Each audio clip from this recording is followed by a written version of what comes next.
अब बात यूपी और उत्तराखंड में करीब 2 दशक पुराने संपत्ति विवाद के हल होने की। हरिद्वार के यात्री निवास अलकनंदा को लेकर यूपी और उत्तराखंड के बीच का संपत्ति विवाद सुलझ गया।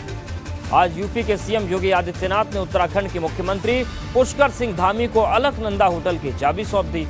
इसके साथ ही सीएम योगी ने हरिद्वार में बनाए गए यूपी सरकार के होटल भगीरथी को जनता को समर्पित किया। इस संपत्ति विवाद के सुलझने के मौके पर योगी ने कहा कि प्रधानमंत्री मोदी ने हमें संवाद से हर विवाद का हल करना सिखाया है और ये इस दिशा में बड़ा कदम है।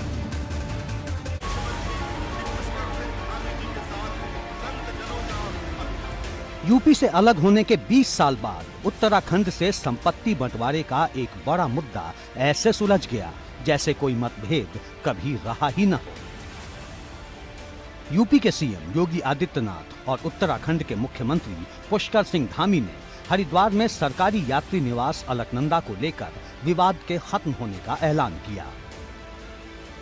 सीएम योगी ने हरिद्वार में यादगार समारोह में उत्तराखंड के मुख्यमंत्री पुष्कर सिंह धामी को अलकनंदा गेस्ट हाउस की चाबी सौंपी और इसके साथ ही उत्तर प्रदेश के लोगों के लिए नए गेस्ट हाउस भागीरथी का उद्घाटन किया।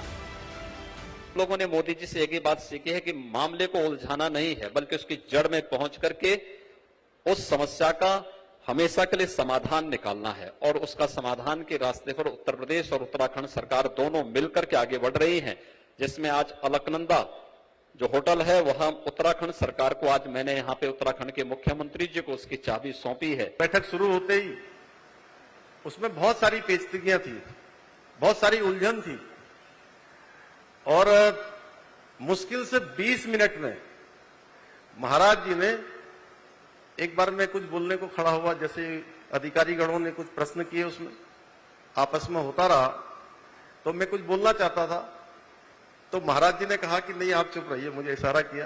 सारा का सारा वहीं पर समाधान हो गया। वन विकास निगम का जो पैसा मिलना था, मैं महाराज जी से मीटिंग करके राज्य अतिथि गृह पहुंचा, तब तक आपके वहां के सारे अधिकारी गण आ गए और उन्होंने मुझे 77 करोड़ रुपए का चेक वहीं पर दे दिया। सीएम योगी ने कहा कि प्रधानमंत्री ने हमें विवादों को संवाद के जरिए हल करना सिखाया है। इसके बाद मुख्यमंत्री ने प्रधानमंत्री नरेंद्र मोदी को टैग करते हुए ट्वीट किया कि आदरणीय प्रधानमंत्री श्री नरेंद्र मोदी जी से हम लोगों ने एक बात सीखी है कि किसी मामले को उलझाना नहीं है बल्कि उसकी जड़ में पहुंचकर उस समस्या का हमेशा के लिए समाधान निकालना है। उसी रास्ते पर उत्तराखंड और उत्तर प्रदेश सरकार दोनों मिलकर आगे बढ़ रही हैं। तो राज्यों के बीच में आपसी संवाद से समस्या का समाधान निकालना और नहीं तो ये अंतहीन सिलसिला चलता, लोअर कोर्ट में, फिर हाई कोर्ट में, फिर सुप्रीम कोर्ट में, फिर सुप्रीम कोर्ट एक बार फैसला देता, फिर रिवीजन में लोग जाते, फिर उसके बाद जो है तमाम अन्य उसमें उलझाने के लिए 10 बहाने होते हैं। लेकिन हम लोगों ने मोदी जी से एक ही बात सीखी है कि मामले को उलझाना नहीं है बल्कि उसकी जड़ में पहुंच करके उस समस्या का हमेशा के लिए समाधान निकालना है और उसका समाधान के रास्ते पर उत्तर प्रदेश और उत्तराखंड सरकार दोनों मिलकर के आगे बढ़ रही है। सीएम योगी ने उत्तराखंड को अपनी मां और मातृभूमि कहते हुए कहा कि यहां आध्यात्मिक पर्यटन की पूरी संभावनाएं हैं। यूपी समेत पूरे भारत में कोई ऐसा नहीं जो उत्तराखंड में चारों धाम के दर्शन का पुण्य न लेना चाहता हो। उन्होंने कहा कि यहां पर्यटकों की तादाद अब और बढ़ेगी। वहीं उत्तराखंड में संपत्ति बंटवारे के मुद्दे पर सियासत गर्मा गई है। कांग्रेस ने दोनों मुख्यमंत्रियों पर लोगों को गुमराह करने का आरोप लगाया।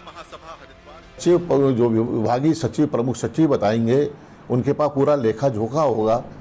क्या माननीय मुख्यमंत्री उत्तर प्रदेश, माननीय मुख्यमंत्री उत्तराखंड के बैठक से क्या इसका समाधान निकल सकता है? असंभव है।